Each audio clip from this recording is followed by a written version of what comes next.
Now, typically I avoid starting out videos on the title screen of games, but I have something to address here. Because this video is not only going to be a gameplay whatever video, I also wanted to talk about the game itself and where I think that it's currently going. Because while I do enjoy the game a lot, I do think they've been making some questionable decisions that I do want to address and kind of talk about things, because you people also continuously ask what server I'm on in the comments, so I also want to address that now. So I play on 1 and Teku. I started the game right as it came out, and I've been playing ever since. The thing with that is I started the game before the English release was actually out. The English patch was in the game on the Qooapp version of the game, but the actual game wasn't on the App Store yet, so that's kind of why there's a difference in timeline there. The game was released on January 2nd, 2018, and since then, it's been about 2.5 months, and we have had 19 servers drop, which I think personally that is way too much. Examples I can give out is on Bleach Soul Awakening. It's been about a year, and they have dropped 16 servers, and most of the servers now are dead. And that makes the issue here on this game, where in 2.5 months they've dropped 19 servers, and there's no real incentive to join any server aside from server 1. Because server 1, 2, and 3 get the limited time draw events earlier than the other versions of the game. So for example, SSR Arima was dropped inside the game in servers 1, 2, and 3 at the same time in a limited time draw event. And I had comments on my videos asking why they don't have the draw as well, or why they have Yamori instead. And that's because the events are behind on those versions of the servers. Which, when you look at this, with so many servers, there's no way that you would ever want to join anything but the first one unless you're really trying to get in the meta and get into the high up in arena and try to get the SSRs right as they come out, or you're determined to get that exact Yamori because you want him. However, if I look at this version of the game, I'm sure if I logged into, let's just pick a random one, server 14 Rabbit, it's probably not going to be the most populated thing in the world. Even server 1 at this point is lacking in logins for some of the people that were friending me and stuff, and the organization I'm in. So it's kind of questionable. And I know it says hot on all of these, but I don't know if that's actually a thing that matters. I'm unsure what that number or word actually implies.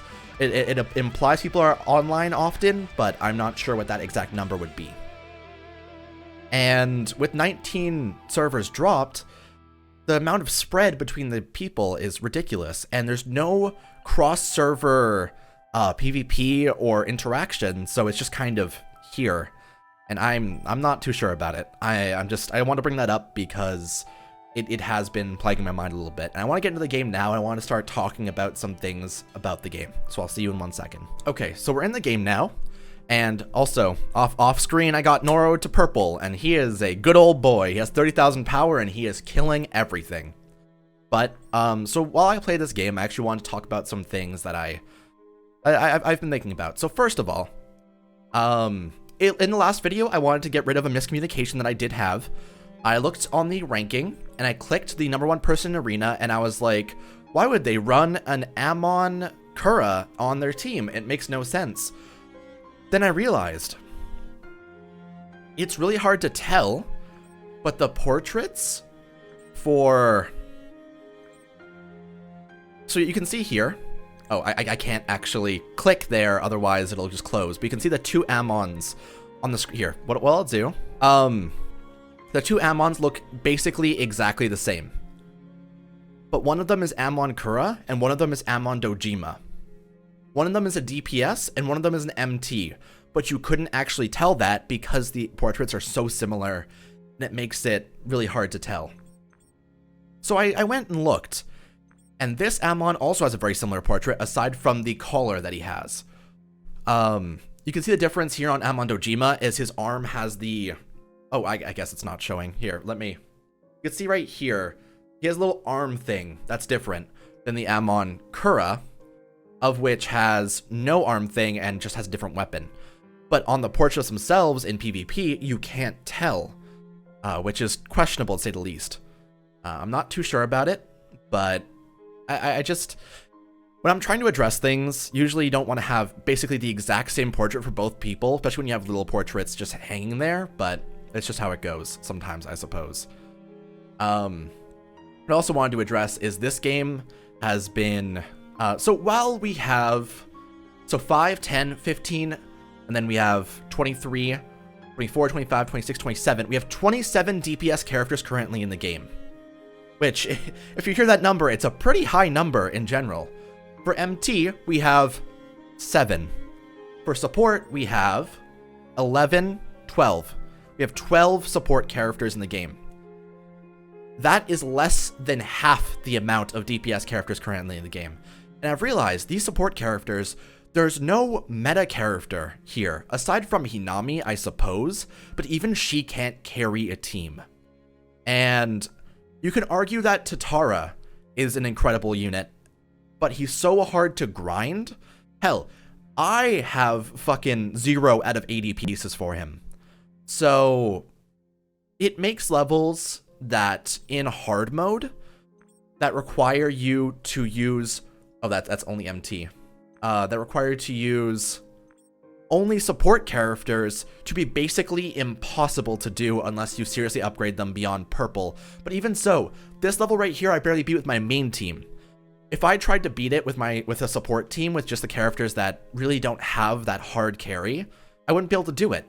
Hell, I tried to run a full support team earlier on this level right here. It says a full, here, we'll do it, and I'll show that it really doesn't kind of add up in terms of everything. So we'll do a full support with, who else do I have? Eto, sure, we'll do her. We'll see her moveset for the first time, that works. And the issue with that is it creates this rift where everyone's focusing down these DPS characters and getting really excited and really high in terms of power here. I'm gonna just go auto because it doesn't actually matter that much. But the other one's just getting left in the dust completely. And that's just not good for a balance in a game. And while we do have some carries that we do enjoy in this game, such as Kuzen or Amon Ixa inside MT, we still don't have a full team that we can go like, oh yeah, I want to invest in this character, and I can easily grind out this character because I like him. Which is kind of the main issue right now. The meta is so off. Also, I beat it. I imagine just because, I don't know. I guess I was wrong and didn't even try it. But yeah, you get my point. The support just isn't up to snuff compared to the DPS in the game. Also, I'm not going to use any of my gems here to keep on doing it, but you kind of get where I'm coming from. And additionally, there's also some things that I've been questioning in terms of balance to this game as well. I'm sure you guys, if you play this game, have been struggling running into the issue where you're basically constant, well, okay, until you hit level, I'm going to say 60 or so, you don't really run into this issue where you are completely out of evolutionary cells, but once you hit level 60, you run into that issue consistently. Almost daily, you run into the issue where you're at 55 evolutionary cells or less than that, and you just can't upgrade any characters despite wanting to upgrade literally all of the characters due to bonds, due to just being able to, or just needing to be able to get them up for events and stuff like that. And for example, if they dropped a Ghoul expulsion that featured, as the main characters, Kuzen, that featured Ayato, that featured Enji, the Devil Ape, and Amon Dojima, within the time that the Ghoul expulsion is around, it would take me at least 2+ weeks to actually get all those characters up to +4 blue at this point in the game. And that is really questionable considering that's kind of the part of it. You're meant to make every character viable, and they really are. A majority of the characters in this game have such good passives and are so, like, even if they're N characters, like this N Kaneki, he has amazing stuns, he has lifesteal, and also he just generally has really good stats compared to just the idea of an N character, a not rare character. So it's weird that it's so hard to upgrade them. Now, what I would take, we were discussing this at Discord, is everyone would like a game mode, or not, I'm not gonna say everyone. Everyone that I was talking to inside the Discord that I have, was talking about how an evolutionary cell game mode where you have constant infinite waves going, and you kind of just keep on going and they get harder and harder each time. And depending on how far you get more evolutionary cells. That would be perfect. Now, I would also accept if, like, while they do release that game mode, they also increased the amount that you need to upgrade characters at purple and beyond. Because Noro, you have to use 264, which is quite a bit right now. But if we had that game mode, it would be a lot easier. So I figured what you do is you kind of leave the lesser, like, purples and blues at a lower lower evolutionary cell level and requirement. Like, this is at 100 right now, which is kind of ridiculous for a +1 blue. So you leave that at 100, which is all right for the game mode. You would get, like, roughly about, like, for example, at my current power, I was thinking, like, between 50 to 60 per day. And you could do, like, 1 attempt or 2 attempts per day. I don't know. 1 attempt seems pretty viable, just for the sake of having it. And then this one could go up to go to +1 purple, you need to have 350 evolutionary cells. To go to +2 purple, you need to have 375 and stuff like that. I feel like it would be a lot better and would kind of make the scaling of things a lot easier. Because all these characters down here, I want to play as them. I want to invest in them. But I have no reason to because it's so hard to get the cells. There's no reason to do that when I need so direly to save them for the characters that I'm using in my main team. And it's so hard to grind them out that it's taking forever to upgrade them anyway. So yeah, it's weird, but I think that's kind of what I want out of the game currently. And currently what the game is not offering. Now, I'm not sure how you would fix the server issue aside from merging them, but at the same time, merging them would have the time limit events be really weird, because we just got Arima Ixa inside here, which I guess we also got Arima Ixa in servers 2 and 3, so you can merge those 3 and be fine. I don't know the other events for the other servers, so I can't tell you the exact groups of people or groups of servers that have the same thing. But yeah, also this is over, by the way. This is all over. I didn't get in the top couple. That's just how it goes sometimes. And yeah, I just, it's weird, really, the way that everything kind of is going in the game so far with the release and all of that, and the amount of servers that are just suddenly dropped. It's strange, but it's all right. Also, I actually got further inside Arena recently. I'm up to 164 now, which is actually far higher. I think I was at 240 or something last time, so that's a good increase. Also, we could totally beat this guy as well, so let's get a little bit higher here. But yeah, generally just, I feel like there's a lot of things that this game, while it is super fun to play, and I have a lot of fun just going at things and having this joyous time, there are also some things that are questionable, such as, oh my god, we're getting destroyed. This Amon Dojima is, like, destroying our health bar super hard right now. Oh wait, no, we killed him. He just had, oh, because he had burst damage with his skills, but, like, now that we have 2 people on him and he's getting hit by both of them, he's not doing the greatest. Well, he is tanking pretty well. Oh my god, he's tanking incredibly well. Like, scarily well. But it's okay, because we're gonna heal back a little bit. No, we're not, because Hinami's dead, and we didn't beat the first wave. Okay, we just gotta make sure that this team can beat the enemy team. They have no MT character, though, so that is a good sign. But we lose anyway. Damn it. Okay. But yeah, that's just, I kind of want to get that out of the way, because I did want to try and address that and say that, while this is one of the games I enjoy playing the most, and it's kind of the one I've been focusing down the, like, incredibly, like, an incredible amount of playtime has went into this game for me so far. Also, NR Amon, he just doesn't die. he is literally healing more than these 2 DPS characters can do to him. I guess the Kaneki is a support character, but like, he's doing decent damage and healing back all the damage he takes currently. Are we gonna actually win this because of just NR Amon? Holy shit, dude. 5-star characters are terrifying, honestly. But yeah, so that was just kind of my thoughts I wanted to go over. For the rest of this episode, we're just going to kind of focus entirely on the game and kind of get a little bit of gameplay done, because I think I avoided that too much here.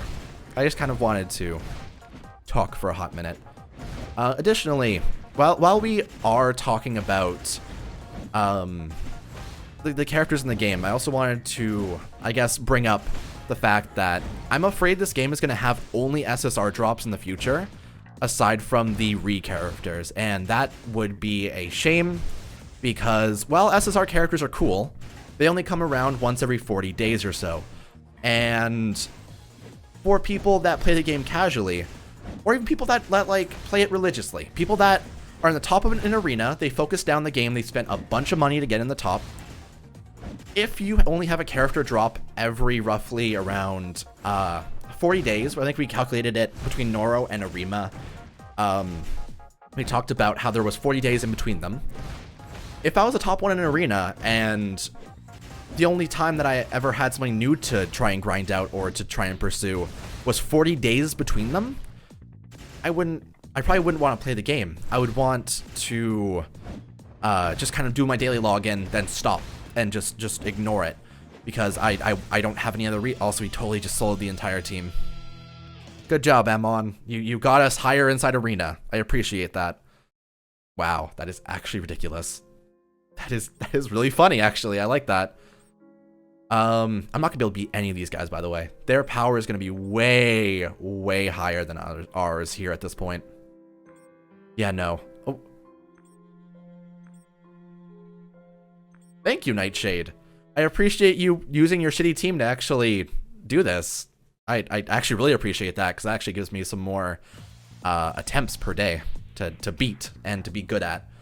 But yeah, so naturally, there's going to be weird scaling later, but I'm looking forward to the future of this game, and I honestly do believe that you can feel a lot of the love that went into this, and the sheer enjoyment of the series that went into the balancing, and the fact that every character is viable in their own way makes it such a weird experience, because usually in gacha games we're so used to, I'll use Spiritual Awakening as an example just because it's what I'm used to. It's what I played the most on this channel, even.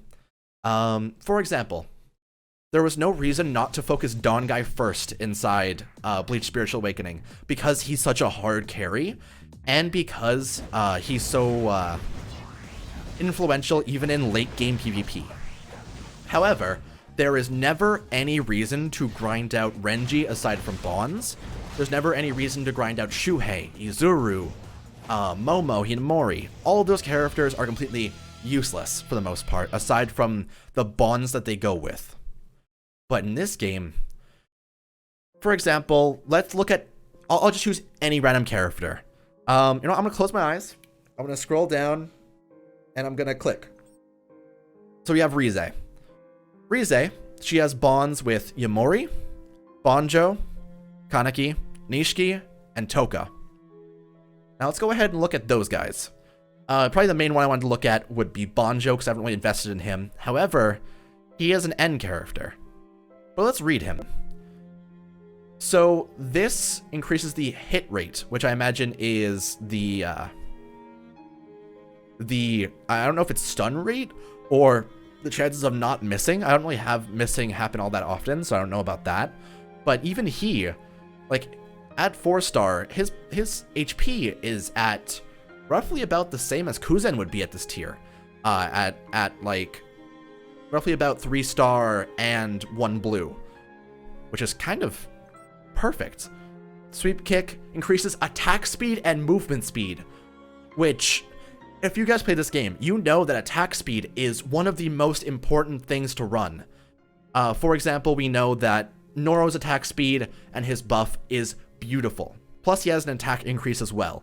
So Banjo and Noro together would make this incredible attack speed team and just have this beautiful DPS. And that's not the only character. We saw Kaneki earlier. He has incredible passive as well as some pretty good damage and stuns. We can look at, I believe Toka was the other one that she had a bond with. Toka increases all allies to cooldown reduction. That is incredible because cooldown reduction is such an important thing, and the DPS that you can get out of that is just every single character has their own reason to be used. And I think a lot of games do miss that balance. And no matter what character you look at, they're viable, and I love it. I love, you can feel the love I have for this and the excitement that I'm having just talking about this. I love it. I love it so much, but I'm gonna stop. This is gonna be the final part of this video because I've already been talking for fucking 21 minutes. That's basically all I wanted to talk about, kind of get off my chest for a little bit. Generally, it's just a matter of, hey, the future is going to be rocky, but I definitely do think there is ways to, even patching the portrait for Amon Kura versus Amon Dojima to have a piece of the arm show in the top portrait with the head, so I can tell if there's a difference. Or have a part of his lance in the corner or something, just to mark off that's him. And for the servers, you can merge the ones that had the same events, like 1, 2, and 3 could become 1, and stuff like that, just to make the servers less crowded. But also, even speeding up the events on the other servers, just so that they can catch up a little bit, because currently at this time, if I were to start playing the game, I would want to start on the server that was the first one, Anteku 001, or 2 or 3 server, because that's where the new characters are. And obviously, if I'm on Anteku, and or let's say I'm watching someone's video, and I see they, on their server, they got SSR Kaneki. Like, he came out, he is incredible, he is beautiful, he is a cool character. But I'm on server 19. And I realize that, oh hey, I'll get him, and oh god. I had hair in my mouth. I realized that, hey, I'll get him in 5 months. I wouldn't want to play because I would be really hyped up for that character. Similar to how in BBS back in the day, JP and the global server had different timelines for their releases. For example, Tensa Zangetsu dropped in June of 2017 in JP. But Tensa Zangetsu wasn't released until round 2 of step-ups in early August in 2017 in Global. And everyone wanted Tensa so badly. But in Global you couldn't get him, and by the time he came out, he was less hyped because other characters were already announced that you wanted more. So there was no reason to play on Global when these new characters that you wanted so badly were already on JP. And it's just kind of how it goes. It's really weird to balance and to catch up and stuff like that, but it's just how it goes sometimes, you know? That's it. That's it. Weird fucking Canadian rants about nothing for 24 minutes. Thank you for watching. I appreciate you all being here. Tomorrow I actually will have a proper video for you guys where you know what? Let's do Coakley tomorrow. I think that sounds good. We'll do Coakley and maybe Ghoul Expulsion. We'll see. But for now, bye, and I'll see you tomorrow. So one of the main points I wanted to bring up in this video actually didn't end up bringing up, so I did want to go ahead and record it now, and we'll just have some training video in the background just because that's just kind of works, you know?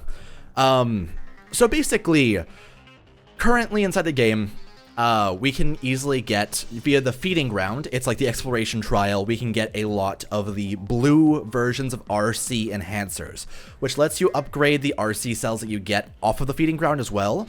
However, currently inside the game, there is very, very little chances to actually get those RCs, as well as the RC enhancers, because while the blue ones are available, there are also purple and gold ones that are available that just are only available from the Star Store and the Coakley shop when you get to certain tiers. You can't actually buy them casually in random areas, which doesn't really work for when you're trying to upgrade let's say I have a level 40 RC cell and I want to get it higher. It would take closer to 50 to 100 of the blue RC cells to upgrade it. And that is way, way too many. And additionally, the only way to get RC cells above blue is to pull a single piece of them from the chests, which you get from training. This training ground is what gets you the keys for the chests to open them, to get the ability to grind out those RC cells, if you have the luck to get that RC cell in general. Like, I have been fortunate enough to actually get a lot of the gold and purple cells throughout my playing of the game. You can see 2 gold on him. You can see 2 purples on him, a gold and a purple on her, purple, purple, blue, and purple. And obviously I can refine it, but I don't have another purple for him because I can't actively pursue getting a better RC cell on him like I can with equipment. With equipment, I can grind out as much as I want. I can go to Qooapp, I can get certain pieces of that gold piece of equipment, and I can grind that out accordingly as I want to. Versus RC cells, where I go to inventory. Oh, I gotta sell that as well. We'll ignore that. It's okay. You didn't see that. Go here. And on this menu, you spin the roulette. And it goes through all 6 of these choices. There I got 12 sweep cards. But as you can see here, this RC cell, I don't really want it because it's a blue one, but it can be a purple one. And if you don't get the purple one, you can't make the purple RC cell. So it just doesn't make sense because it's not your choice to receive it. And it's not your... I also got an RC chest there, apparently. I don't know when I got that, but that was at some point, I suppose. And you just can't pursue the idea of getting it. Which it just doesn't make sense to me in my mind. Not being able to choose to get what you want in the game. And just having to leave it up to chance. Personally, if I could, I would invest any form of stamina. I would invest any form of time to get that final purple RC on this Ammon because I really want him to have it. But I can't. Currently, I do on Feeding Ground have the chance to make a gold because I pulled one from an SR chest. However, that's because I got lucky. That's not because I attempted to go for that. It's not because I attempted to pursue getting that item. I just happened upon it. And when your power isn't your own choice, and that actually sounds really like deep. That sounds really fucking deep, by the way. When it's not your own choice to grind that out, it doesn't feel reliable. It doesn't. Also, we're about to get destroyed here. It doesn't feel like you're playing the game. It feels like the game is playing you, which typically is not really what you want to have happen. And personally, I am very patient. I tend to not really care too much about the equipment I have. I just kind of play the game. If I can beat it, I can, or I can't. It just depends on whatever. But I'm not really too fussy about it. But the issue is there are people who, without having that clear sense of upgrade and that clear sense of like progression, they'll just stop playing. When they hit a wall, they'll just completely cease because they don't care anymore. Once they hit that point where they're like, well, I guess fuck it, I can't do any more, so I just give up. You lose a person that was enjoying the game. You lose a person that that wants to keep on going but just can't, you know? And it's unfortunate, but it's just how it goes in terms of like balancing. Also, we just lost. We were defeated there because he had 40,000 power on all of his units, but it's okay. That's all I wanted to say. It's been 5 more minutes. Don't kill me. I just want to get this off my chest as well. Talk about some more. That's it. End the video now. Go. End. Bye. Go. Bye.